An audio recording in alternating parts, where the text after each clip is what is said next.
Oi, bom dia. Meu nome é Isadora Rossi Pozobon, tenho 21 anos, sou acadêmica de Direito da FADISMA regular do 9º semestre. Atualmente não faço estágio e não trabalho, pois tive filho recentemente. Para realizar a avaliação oral para a disciplina de Direito Comunitário da Integração, eu escolhi o tópico Integração Econômica. A integração econômica nada mais é do que a união das economias de dois ou mais países em uma região econômica mais vasta que ultrapassa essas fronteiras nacionais. O processo consiste na eliminação de barreiras quanto à livre circulação de produtos, serviços, capitais e pessoas. Porém, podemos dizer que existem três tipos de integração econômica, sendo elas a nacional, que é dentro das fronteiras do mesmo país, a internacional, que é a mais frequente, né, que é o que eu falei no começo, que diz respeito à participação de um número restrito de países, e a mundial, que engloba um número elevado de países à escala mundial mesmo. Essa integração serve de fato para aproximar as economias desses países e se fortalecerem no cenário internacional. São 5 fases ao todo da integração econômica, as quais eu vou falar agora. A primeira fase é a zona de livre comércio. Como o próprio nome diz, é de livre comércio. Ou seja, os países membros decidem eliminar as tarifas sobre os produtos nacionais para importação e exportação. Essas barreiras, mesmo que eliminadas, não tiram a autonomia com relação às políticas comerciais com países terceiros, tá? Precisa-se apresentar um certificado de origem do produto. Por quê? Porque essa livre circulação de mercadorias serve somente para produtos originários desses países membros dessa zona de comércio livre.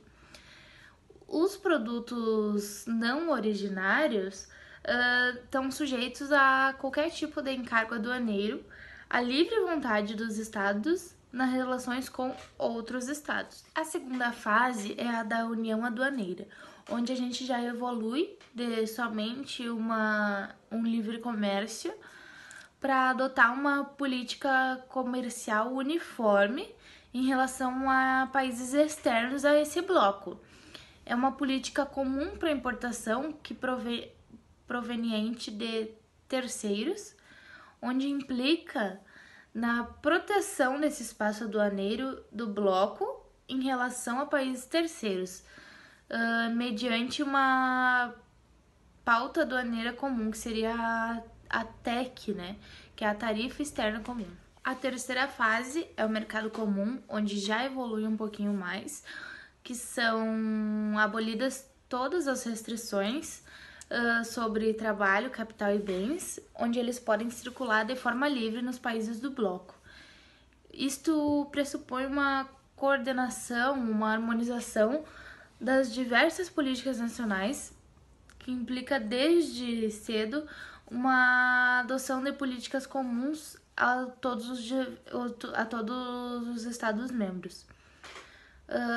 Temos aí 4 liberdades, que é a livre circulação de pessoas, liberdade de estabelecimento, liberdade de prestação de serviços e liberdade de circulação de capitais. A quarta fase é a união econômica e monetária, onde temos também o livre comércio, a política comercial uniforme, o livre movimento de fatores de produção e a harmonização de políticas econômicas. Ou seja, dentro disso vai ter uma autoridade comum e essas políticas nacionais vão ser substituídas por políticas comuns a todos os estados.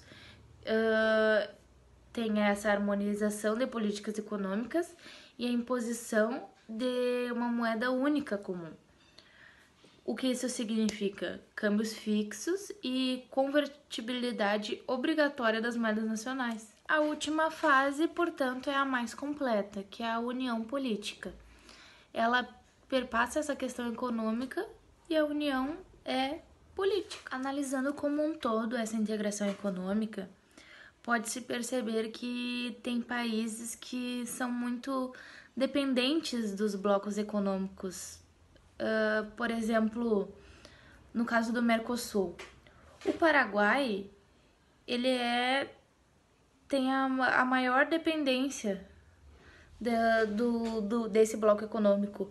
Até porque ele é muito fraco economicamente, então ele acaba se tornando quase que totalmente dependente do bloco. Mas ao comparar o Paraguai com o Brasil, o Paraguai é muito dependente e o Brasil é pouco dependente por essa discrepância na economia. O Brasil é muito mais forte economicamente que o Paraguai. Outros exemplos dessa dependência dos blocos é o Canadá e o México, que são mais fracos economicamente e em relação aos Estados Unidos. Daí existe essa mesma relação Paraguai e Brasil.